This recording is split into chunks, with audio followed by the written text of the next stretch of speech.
Hello guys, good morning. Bali po na yung araw na to ay pupunta tayo ng Zamboanga City. Tara, samahan nyo ako guys sa aming probinsya guys. Ito po pala ang Zamboanga Airport namin guys. Mapakaganda.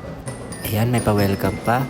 Joke lang guys, hindi yan ako sila yan guys. Bago ang lahat guys, ayan guys, umalis pala ako sa bahay ng 6:48 ng umaga. So ayan guys, sinamahan ako ng mga pinsan ko na mag-abang ng bus. Medyo nainip nga sila kasi ginising ko sila. Aga-aga pa, hindi pa nila tigising ng oras na yan. At nakasakay na nga tayo ng bus guys. At saktong 7 AM pala tayo nakasakay ng bus guys. So ayan, fast forward, nakarating na tayo ng airport guys na 9 AM po. At dali-dali na nga akong pumila dito guys sa may pilahan kasi dito po ang pilahan papunta sa kanya. Huy! First time ko nga din pala to guys mag-travel mag-isa pa uwi sa amin. Pero ayos lang yun guys kasi sanay naman tayo mag-isa. So ayun na nga, makakasakay na tayo ulit ng airplane. Yay!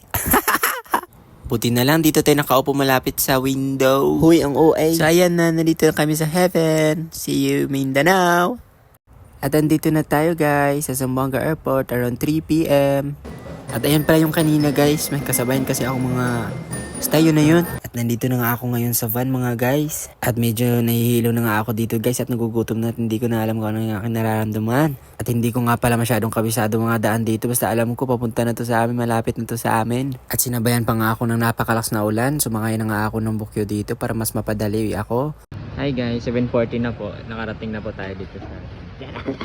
So ayan na nga guys, nakarating na tayo dito sa Parang City namin. Ang nagsundo pala sa akin yung pinsan ko at saka yung mga kapatid ko. Mga galing din yan sila ng Manila guys. Nauna lang sila kasi sa akin. Kasi nga, hindi ko pinaalam yung pag-uwi ko guys kasi it's surprise! So ayan na nga guys, gutom na ako kaya dali-dali kami pumunta dito sa may karinderya. At ayan, konting pasilip sa mga ating mga ka-zombie. Hello mga ka-zombie.